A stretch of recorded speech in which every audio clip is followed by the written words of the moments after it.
मज़मून physics class 10 बाब 14 सबक चौथों सुकूनी बरकी अपादन इलेक्ट्रोस्टैटिक इंडक्शन। अस्सलाम वालेकुम प्यारा बारो सिंध ऑनलाइन स्कूल भलीकार मां आहियां सनाउल अहमद। हिन वीडियो में जेको असां अॼु मौज़ू पढ़ंदासीं उहो आहे सुकूनी बरकी अपादन यानी इलेक्ट्रोस्टैटिक इंडक्शन। प्यारा बारो हिन टॉपिक खे पढ़ण खां पहिरियां असीं हिन टॉपिक जे सिख्या जा मक़सद पढ़ंदासीं। पहिरीं पॉइंट में चवे थो डिफाइन इलेक्ट्रोस्टैटिक इंडक्शन यानी सुकूनी बरकी अपादन जी वज़ाहत करणु। बी पॉइंट में चवे थो explain how charge redistribution occurs without direct contact. चए थो त बग़ैर राब्ते जे चार्ज जी वर्श खे सम्झणु। वाई यू स्टडी दिस, हीअ असां छो था पढ़ूं? हिन जे लाइ चवे थो studying electrostatic induction helps us understand how charges affect nearby objects without contact. It's key to explaining phenomena like lightning and is used in devices like capacitors and photocopiers, forming a foundation for advanced electrical concepts. चवे थो त electrostatic induction पढ़ण सां असां सम्झी सघूं था त चार्जिस बग़ैर राब्ते जे वेझनि शयुनि ते कीअं असरअंदाज़ थियनि थियूं।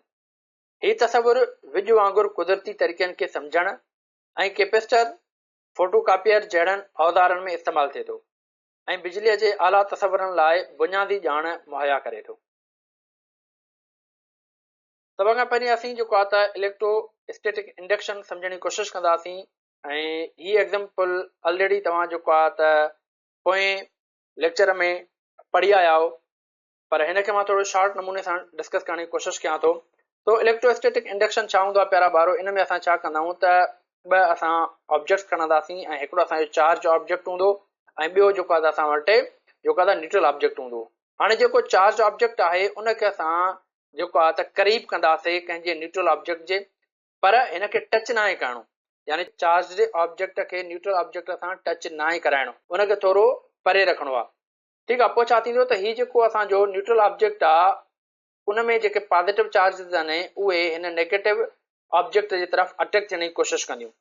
उनखां पोइ छा थींदो त हिन में जेके असांजूं न्यूट्रल चार्जिस हुयूं यानी पॉज़िटिव नेगेटिव, पोइ उहे पॉज़िटिव चार्जिस हिकु साइड थी वेंदियूं ऐं नेगेटिव चार्जिस हिकु साइड थी वेंदियूं। ठीकु आहे, हाणे जेके असांजूं नेगेटिव चार्जिस आहिनि उनखे असांखे ॿाहिरि मोकिलिणो आहे, उनखे हितां जेको आहे त ख़तमु करिणो आहे या इनखे हितां शिफ्ट करिणो आहे। पोइ छा कंदासीं, इन नेगेटिव चार्जिस खे ट्रांसफर कंदासीं कंहिं में ज़मीन में, ग्राउंडिंग में। ठीकु आहे, पोइ हिते असां छा कंदासीं, हिन ऑब्जेक्ट मां हिकिड़ी वायर कढंदासीं जेका असां ज़मीन में हणंदासीं। ठीकु आहे, जंहिंखे असां ग्राउंडिंग चवंदा आहियूं। पोइ छा थींदो त हीअ जेके नेगेटिव चार्जिस आहिनि प्यारा ॿारो उहे असांजूं कारे वेंदियूं, ज़मीन में वेंदियूं। बक़ाया चार्जिस असां वटि हिते कहिड़ी बचियूं, सिर्फ़ु असां वटि पॉज़िटिव चार्जिस बचूं। ठीकु आहे, पोइ हीउ जेको प्रोसेस आहे इनखे असां चवंदा आहियूं इंडक्शन। हाणे इन जी डेफिनेशन जे तरफ़ जेकॾहिं असां हलूं त इन में असांखे चवे थो the formation of a charge through the influence of a nearby charged object rather than actual object is called electrostatic induction. Here induction means to influence without contact. तो चवे थो त हिकु चार्ज थियल जिस्म जे वेझो हिकु ॿिए जिस्म ते चार्ज जे पैदा थियण जे असर खे बरकी अपादन चइबो आहे। हिते अपादन मां मुराद मेलाप खां सवाइ चार्ज जो पैदा थियणु आहे, यानी हिते असां हिन ॿिनि जिस्मनि खे पाण में मिलायूं नथा, टच नथा कयूं। बिना टच करण जे असां हिन जिस्म खे जेको न्यूट्रल हुयो उनखे असां चार्ज कयोसीं। उनखां बाद में हिन जी सेकंड एक्टिविटी जे तरफ़ हलंदासीं। असां सेकंड एक्टिविटी जे तरफ़ हलूं था ऐं सेकंड एक्टिविटी में असांखे चवे थो त असां वटि ॿ जेको आहे त जिस्म आहिनि, हिकिड़ो ए आहे ॿियो बी आहे। हाणे ए ऐं बी जिस्म जेके आहिनि उहे ॿई न्यूट्रल आहिनि, ॿिन्ही में मतिलबु इक्वल अमाउंट ऑफ इलेक्ट्रॉन ऐं प्रोटॉन्स मौजूदु आहिनि, यानी पॉज़िटिव चार्ज ऐं नेगेटिव चार्जिस जेके आहिनि त उहे इक्वल आहिनि। हाणे असां छा था कयूं त हेॾां ही हिकिड़ो फूकणो खणी आयासीं जंहिंमें असांजूं नेगेटिव चार्जिस मौजूदु आहिनि। ठीकु आहे, यानी हिनखे असां ऑलरेडी चार्ज कयो आहे। हिन फूकणे खे जॾहिं असां पंहिंजे कपिड़नि सां रब कयोसीं, रगड़ायोसीं, त छा थियो त हिन फूकणे में नेगेटिव चार्जिस अची वियूं। हाणे हीउ फूकणो जेको आहे उहो असां हिन जेको आहे त स्फीयर्स जे तरफ़ खणी आयासीं।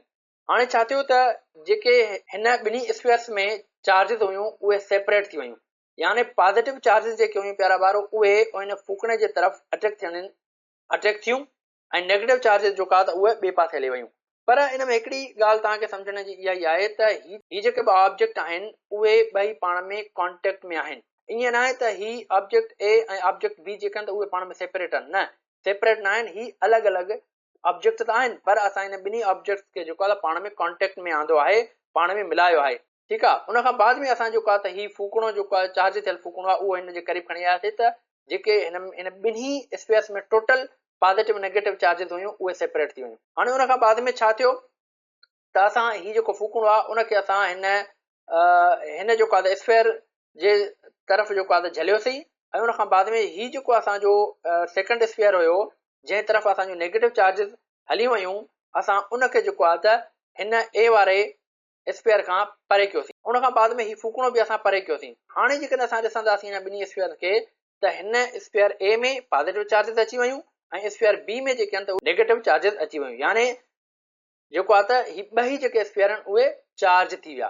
पहिरियों छा हुया, न्यूट्रल हुया। ठीकु आहे, उन खां बाद में छा थिया, उहे चार्ज थी विया।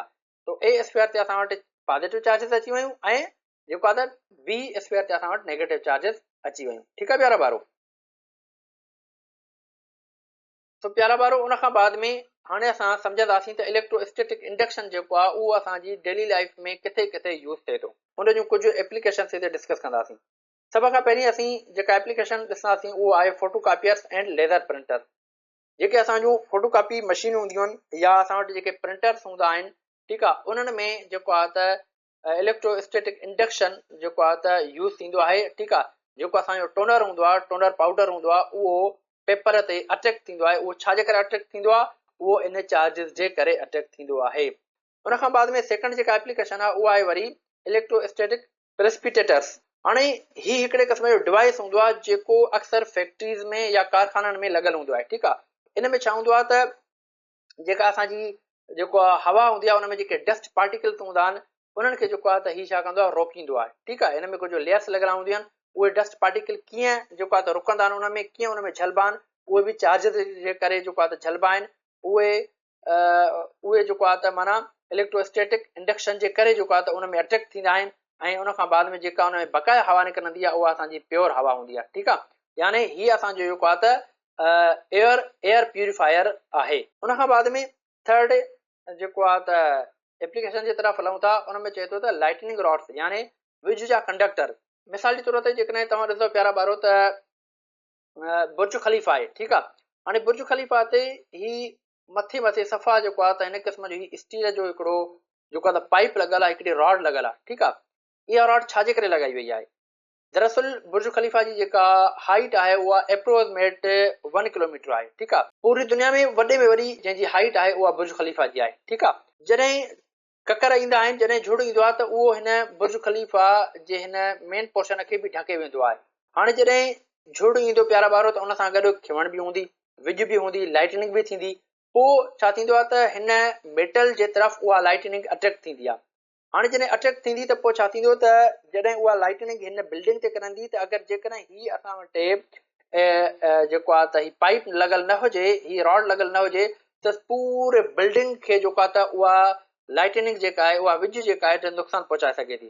पोइ छा थींदो आहे त ही जेको पाइप आहे प्यारा ॿारो, इनखे जेको आहे त ग्राउंडिंग कयो वियो आहे ज़मीन में।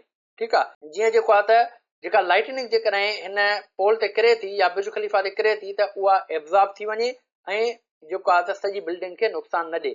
हाणे इहा जेका लाइट हिन पोल जे तरफ़ अटैक थिए थी उहा छाजे करे थी थिए?